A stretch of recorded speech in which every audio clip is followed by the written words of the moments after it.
ഒരൊക്ടഗൺ, കരുത്തുറ്റ ഫൈറ്റേഴ്സ്, ലോകമെമ്പാടുമുള്ള ആരാധകർ.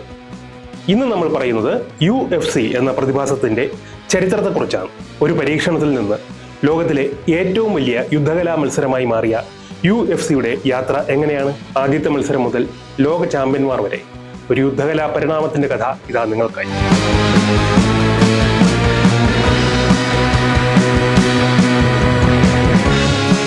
UFC അഥവാ അൾട്ടിമേറ്റ് ഫൈറ്റിംഗ് ചാമ്പ്യൻഷിപ്പ് ഇന്ന് ലോകത്തെമ്പാടുമുള്ള കോമ്പാറ്റ് സ്പോർട്സുകളിൽ ഏറ്റവും പ്രധാനപ്പെട്ട ഒന്നാണ്. 1990കളുടെ തുടക്കത്തിൽ ഏത് മാർഷൽ ആർട്ടാണ് ഏറ്റവും ഫലപ്രദം എന്ന് കണ്ടുപിടിക്കാനുള്ള ഒരു ശ്രമഫലമായാണ് UFC രൂപപ്പെട്ടത് എന്ന് പറയാം. 1993 ബിസിനസ്സുകാരനായ ആർട്ട് ഡേവി, മാർഷൽ ആർട്ടിസ്റ്റുകളായ റോറിയൻ ഗ്രേഷ്യ, ബോബ് മെയ്റോവിറ്റ്സ് എന്നിവർ ചേർന്നാണ് UFC സ്ഥാപിച്ചത്. ആദ്യത്തെ UFC മാച്ച് കൊളറാഡോയിലെ ഡെൻവറിലാണ് നടന്നത്. ഈ മത്സരത്തിൽ karate, boxing, Brazilian jujutsu, sumo തുടങ്ങി വിവിധ കോമ്പാറ്റ് സ്പോർട്സുകളിൽ വിദഗ്ധരായവർ പങ്കെടുത്തു. ഈ മത്സരത്തിന് വളരെ കുറച്ച് നിയമങ്ങൾ മാത്രമേ ഉണ്ടായിരുന്നുള്ളൂ. ബ്രസീലിയൻ ജുജുത്സു വിദഗ്ധനായ റോയിസ് ഗ്രേഷ്യയാണ് ആദ്യത്തെ UFC ചാമ്പ്യനായത്. കോമ്പാറ്റ് സ്പോർട്സുകളിൽ ടെക്നിക്സിനുള്ള സ്ഥാനം വെളിപ്പെടുത്തുന്നതായിരുന്നു ഈ മത്സരം. ഈ മത്സരത്തോടുകൂടി MMA എന്ന യുദ്ധകല ലോകമെമ്പാടും വളരെയധികം പ്രചാരം ആർജിച്ചു. 2000കളുടെ ആദ്യഘട്ടത്തിൽ UFC അല്പം സാമ്പത്തിക പ്രതിസന്ധിയിലായിരുന്നു.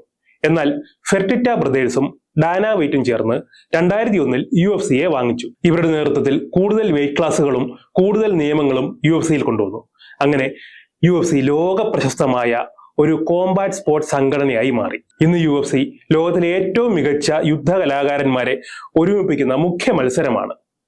ഇതിന്റെ സംപ്രേഷണം ടെലിവിഷനിലും ഓൺലൈനിലുമൊക്കെ ധാരാളമായി ഇന്ന് നടക്കുന്നുണ്ട്. UFC MMA എന്ന യുദ്ധകലയുടെ മുഖ്യ കേന്ദ്രമാണ്. UFC എന്നത് കേവലം ഒരു മത്സരമല്ല, അതൊരു മാർഷൽ ആർട്ട് പരിണാമമാണ്.